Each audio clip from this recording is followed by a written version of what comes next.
Kecam hapangni jorao coprop jagai langma conai rongno muito khlai borongni mangflio khumbok jakha srangshalo nolua amchaini lukukuthum pandabo songsa jakha মাজাগাইকা হাস্তে বিজেপির আচকফাং Rajib Bhattacharya তাংফাংজক Papiya Dutta Biruniya Mondal আচকফাং সুশঙ্কর Bhowmik নখবই কুমনি আদরক তমাইখা 1998 বিশনি 21 December নি সালো ক্যাবেগনাই বদল হাপাংনি আচক thio আচক জাক আজরাও তাবুংনি হাপাংনি আচক thio আচক জাক BJP বদলে তাংফাংরক চপ্রপ জাগৈ লাগমা চনানি নাখা হিনেই ককশিল যাওয়ে পান্ডাও ককলাম নারকা হাস্তে বিজেপির আচকফাং রাজীব ভট্টাচার্য লাগমা চনাই নুখুংনি বড় রকনি বখাক খা দুমুং ফুনুগইব ককলাম নারকা বন্ধুগণ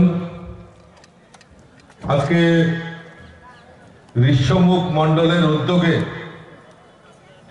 ভারতীয় জনতা পার্টির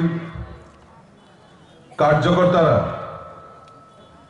আমাদের এই নলুয়া এলাকায় 1998 সাল থেকে 2018 পর্যন্ত প্রায় 14 জন কার্যকর্তাকে সিপিএম এর ঘাতক বাহিনী যেভাবে নৃশংসভাবে হত্যা করেছে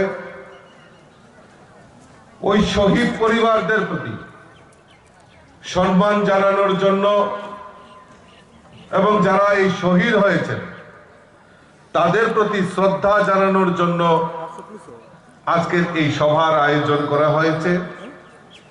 এই উক্ত সভায় উপস্থিত রয়েছেন আমাদের ভারতীয় জনতা পার্টির দক্ষিণ জেলার অর্থাৎ পিলাক জেলার যিনি সভাপতি সাব্রুমের সম্মানিত বিধায়ক আমার শ্রদ্ধেয় দাদা শঙ্কর রায় মহোদয়, উপস্থিত রয়েছেন ভারতীয় জনতা পার্টির সাধারণ সম্পাদিকা পাপিয়া দত্ত মহোদয়া, উপস্থিত রয়েছেন আমাদের মন্ডল সভাপতি আদরণীয় সুশঙ্কর ভৌমিক মহোদয়, উপস্থিত রয়েছেন আমাদের প্রাক্তন মন্ডল সভাপতি এই এলাকার নেতা অশেষ বৈদ্য মহোদয় এবং বিভিন্ন দূর দূরান্ত থেকে আগত ভারতীয় জনতা পার্টির কার্যকর্তা ভাইয়েরা বোনেরা সকলকে আমি ভারতীয় জনতা পার্টির পক্ষ থেকে আন্তরিক অভিনন্দন জানাচ্ছি এবং যারা শহীদ হয়েছেন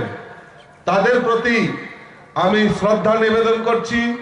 যাদের শহীদদের পরিবার তাদের প্রতি আমি সমবেদনা জানিয়ে আমি আপনাদের সামনে অতি সংক্ষেপে দুই একটা কথা বলার জন্য এখানে উপস্থিত হয়েছি।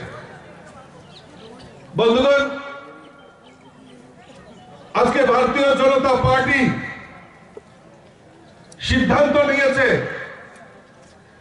যে যারা এই নলুয়া এলাকায় শহীদ হয়েছে তাদের প্রতি সম্মান জানানোর জন্য শহীদদের প্রতি 1998 সালে ঠিক একই দিনে 21শে নভেম্বর আজকে ভগীরথ মিত্র, আশুতোষ পোদ্দার, মনমোহন সৌদাগর, স্বর্ণবালা নমো, তেজেন্দ্র মহাজন এইরকম অনেক কার্যকর্তাকে সেদিন সিপিএম এর ঘাতক বাহিনী নৃশংসভাবে হত্যা করেছিল। ওই শহীদ পরিবারদের প্রতি সম্মান জানানোর জন্য আমরা আজকের এই দিনটাকে শহীদ দিবস হিসাবে আমরা পালন করছি।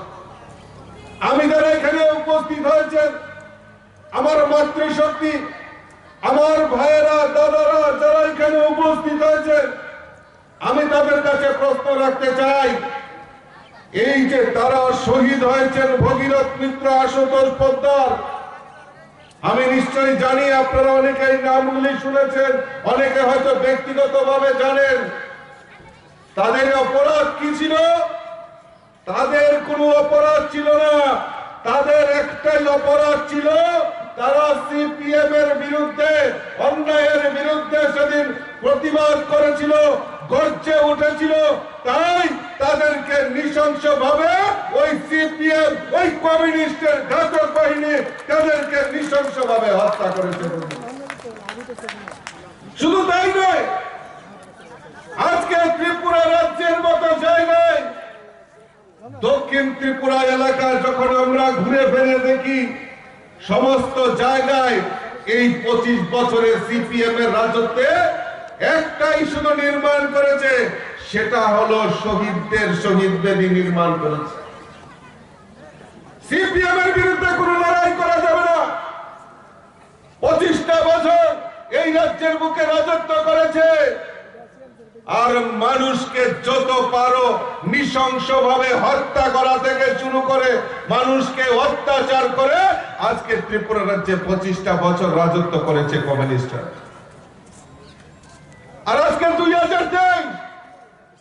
2023-এ ভারতীয় জনতা পার্টি সরকার পরিচালিত হচ্ছে।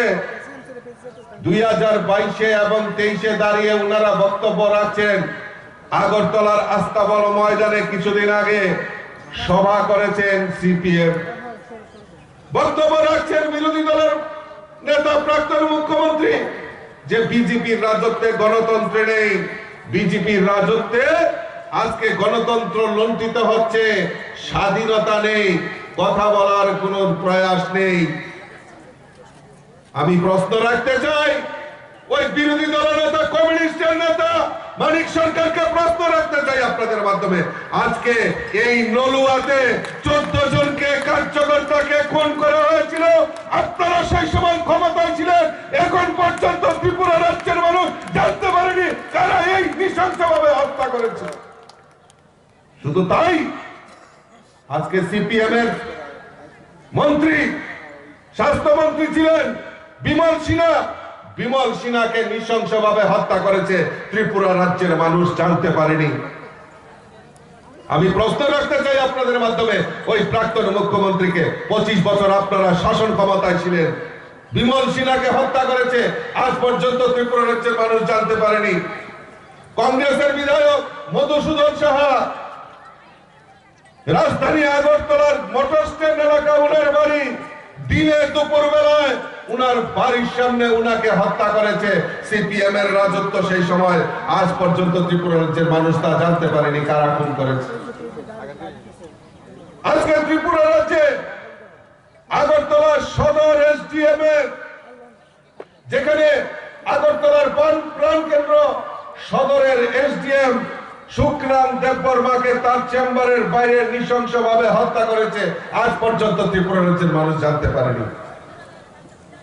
দক্ষিণ ত্রিপুরায় আরো অনেক নেতার নাম রয়েছে, অনেক কর্মীর নাম রয়েছে, আমি যদি নাম পড়তে থাকি সারা দিন চলে যাবে। সেটা আমরা ত্রিপুরা রাজ্যের মানুষ ভালো করে জানি। নৃশংসভাবে হত্যা করা হয়েছে ওই সিপিএম এর আমলে। ত্রিপুরা রাজ্যের মানুষ আজ অব্দি জানতে পারেনি কারা নৃশংস হত্যাকারী। তখন সিপিএম এর রাজত্ব, সিপিএম এর বিরুদ্ধে কোনো কথা বলা যাবে না। সিপিএম এর বিরুদ্ধে কোনো কথা বললে হয় এইভাবে নৃশংসভাবে হত্যা করা, নতুবা এই সমস্ত এলাকা থেকে তাকে বিতাড়িত করা, তাকে প্রতারিত করা, শোষণ করা। এই সিপিএম 25টা বছর রাজত্ব করেছে বলে আমি প্রশ্ন রাখতে চাই আপনাদের মাধ্যমে। আজকে 2018-তে ভারতীয় জনতা পার্টি ক্ষমতায় এসেছে, আপনারা বুকে হাত দিয়ে বলুন। আর আমি আজকে এই নলুয়া থেকে চ্যালেঞ্জ করে বলতে পারি যে ভারতীয় জনতা পার্টি সরকার প্রতিষ্ঠার পর আজ পর্যন্ত ত্রিপুরা রাজ্যে একটাও রাজনৈতিক খুন, একটাও রাজনৈতিক সন্ত্রাস হয়নি। তার জন্য ভারতীয় জনতা পার্টি হলফ করে বলতে পারে। 2022-এ এসে হঠাৎ করে মনে হয়েছে ত্রিপুরা রাজ্যে গণতন্ত্র নেই। হঠাৎ করে মনে হয়েছে তাদের ত্রিপুরা রাজ্যে রাজনৈতিক হিংসা হচ্ছে, কারণ আতঙ্কগ্রস্ত। বিজেপি এত কাজ করেছে, মানুষের জন্য কাজ করছে, কোনো দিকে চাঁদাবাজি নেই, মানুষের কাছে কোনো আন্দোলন নেই, মানুষের কাছে সমস্ত সুযোগ সুবিধা পৌঁছে যাচ্ছে। তাই 2023-এ বিজেপিকে কেউ রুখতে পারবে না। ভারতীয় জনতা পার্টি সরকার 2023-এ প্রতিষ্ঠা হবে। ওই সিপিএম এর ভুলকানিতে ত্রিপুরা রাজ্যের মানুষ সেটা বুঝে গেছে বন্ধুরা। আপনার